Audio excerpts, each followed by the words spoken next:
Well guys, like I've been saying, another day, another still worth it video, and this day we're talking about none other than the legendary Samsung Galaxy Note 2. Now this is probably one of the oldest Samsung Galaxy S phones that I've owned. I've owned the S2 and some other phones like that, but this one is up there, and this is actually the Note device. Sorry, I think I said S series, but the Samsung phones in general, this is one of the oldest ones I've owned. And what's really cool about this phone is that back in the day when I probably had like an LG G2, or I think I owned like a Samsung Galaxy Exhibit 2 at the time, which is like a super small phone that has like a 3.5 inch screen. I was looking at the Note series devices and I was like, dude, these things are literally insane. And one of my friends had a Note 2 at the time, and I was always playing with it and always messing with it. And to think that how far we've came in technology and everything, and looking at where we were at, this phone has definitely, helped out and kind of pushed that narrative of, wanting a bigger size screen. And we've seen the Plus series, we've seen the Max series, and I really attribute Samsung with the Note series, more so the Note 2 than even the first Note, of increasing and making that big screen thing known. And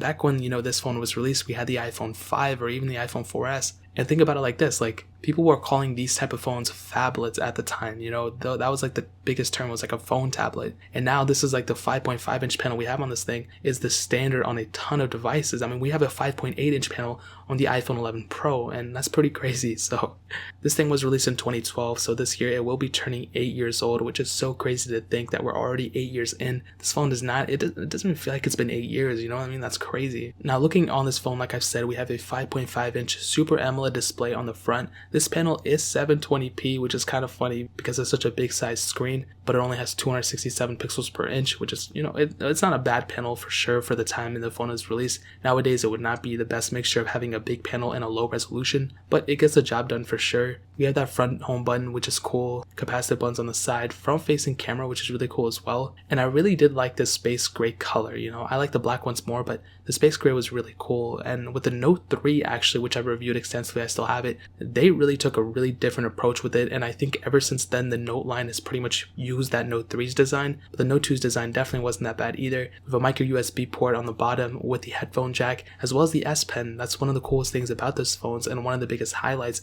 And this phone, the S Pen, has pretty much been rolled over to every version of the Note, and that's what makes the Note so powerful, is with that S Pen, which is so cool. On the back, a removable back, which is really cool and really important, as well as a single camera setup. And in terms of the outside, that really pretty much covers it. There's nothing too much that's been happening with the Samsung lineup or anything really phone general, or anything really in the phone market in general that has brought back the removable battery or removable backs or anything. So Samsung Galaxy Note 2 in a way has some features that the newest phones don't have either, which is pretty funny. So that pretty much covers it up in terms of the outside of this phone for the most part. Now hitting on the software, this thing was released with Android 4.1.1 Jelly Bean. We were able to upgrade it to Android 4.4.2 KitKat, which I'm glad it got stopped on KitKat, because KitKat was actually not that bad of a version of software. I think Lollipop was definitely better in a lot of ways, but it was also more glitchier. But the bad thing is about this software is that we were stuck on Samsung's TouchWiz, which was probably the worst thing Samsung ever did. Software wise, I don't know what they were thinking, man. TouchWiz, that whole run up from the first version of TouchWiz to the last one, it just wasn't that great. Even when they switched over to Samsung Experience and then eventually with One UI, even One UI now, it's not even like that great. But with this version of phone, I mean, you would not be on the best setup if you were to keep this thing stock.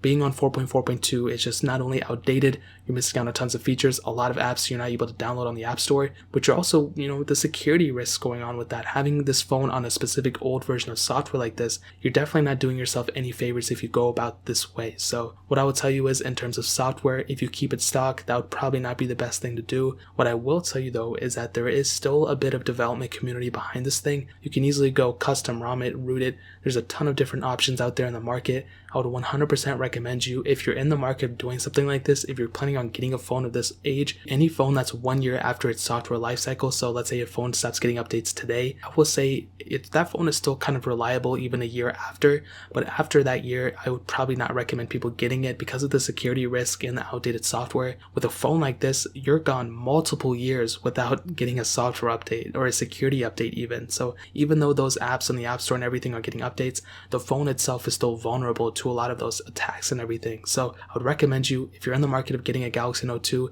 100% custom ROM it. I would not even look at this phone without custom ROMing it. Me personally, I'm not using it as a main phone. That's why I didn't, custom ROM it to begin with. But if you're planning on using it as a main phone to get the most functionality out of it, 100% recommend custom ROMing it, rooting it, and going about your business. So in terms of software, that's pretty much it. I think I felt like I was lecturing you. You guys can do whatever you want to. You guys know you guys are smarter than me, but that's kind of how I would go about doing it. And moving on to the performance side of things, this thing was released with the Exynos 4412 quad chipset, a quad-core CPU, a Mali 400 MP4 GPU, whatever that is, and there were 3 different models of the Samsung Galaxy Note 2, a 16, 32, and 64 gigabyte model. What's funny is that top storage model for the 64 gigabyte model of the Note 2 is still like the base storage model of the iPhones. They need to go and expand those storages.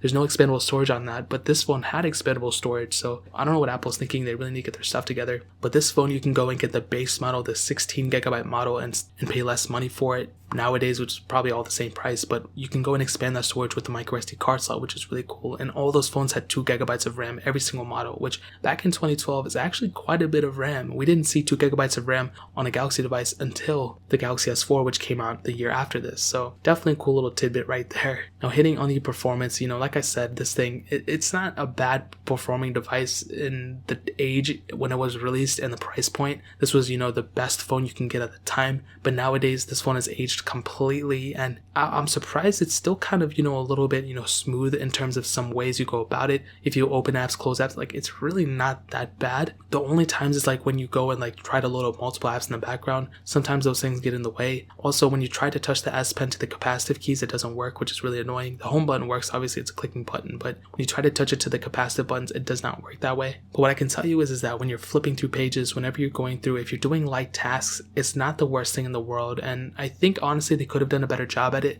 but it's not a bad performing device for the age and price. You're probably going to pay $40 for it. You're probably not even going to realize and remember it's like a 7-8-year-old device. But the thing is that this thing is really limited on the software. There's tons of background processes still on it, even though it's on TouchWiz, which that's the problem. It is on TouchWiz. There's always random things going on, random pop-ups, random sounds. You're just better off custom ROMing it. And I'm curious to see what the performance would be if we were to custom ROM it. I think we would be having a whole different conversation if that were the case. So what I can tell you is, in terms of the performance, it's definitely not a good idea to keep this thing stock. It's definitely aged very, very poorly in terms of performance. But like I said, once you have the things open, once you're kind of using it, it's not that bad overall. So I think that's kind of a one way to put it. Of course, it's not the best way to put it, but back in 2012, I'm sure this thing had a really good performing life cycle at the time. So I think that pretty much covers it up in terms of performance. Now hitting on the camera, this thing has a single 8 megapixel camera on the back and a 1.9 megapixel camera on the front. No 4K videos, no 1080p at 60 frames or anything like that, but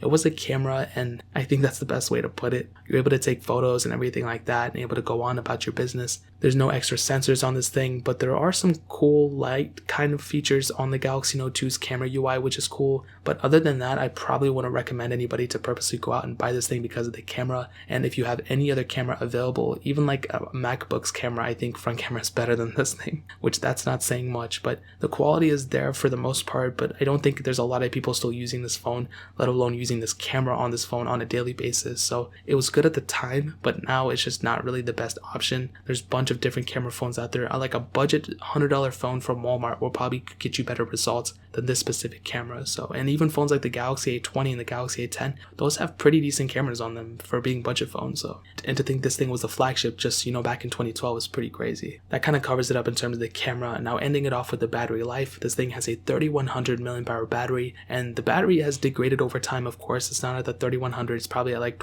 2000 or something. The best thing about this phone is that battery is removable. You can easily go and remove that battery, put in a bigger battery if you want to, and that's one of the best things about this phone for sure. It's super easy to do it. It doesn't take a lot of money. You can get one for like $5 on Amazon probably if you look really hard enough. Even eBay probably has it cheaper there, and you can not only get another 3100 mAh battery, but you can go and get a 5000 or 10,000 mAh battery replacement, which is a really cool thing about this phone, and that's something that we don't have on a lot of phones in 2020. We don't have any removable batteries. Once the battery degrades, it's degraded until you replace it physically, take apart the phone and put it back. So that's kind of one thing to keep in mind, and that's kind of how I see it, so that's definitely a humongous cool little feature of the Samsung Galaxy Note 2, and to kind of sum up this whole entire video, and to answer the question, is the Samsung Galaxy Note 2 still worth it in 2020? What I will tell you is obviously not. The Note 2 is not worth it in 2020. It's not the best choice anymore. There's a bunch of different options out there, but I am curious to see, if any phone manufacturer will ever bring back a removable battery. I think that in and of itself could really bring some cool little things for this phone lineup, and I think it'll only make sense once we get to a certain point for phone manufacturers to bring that back, because there's,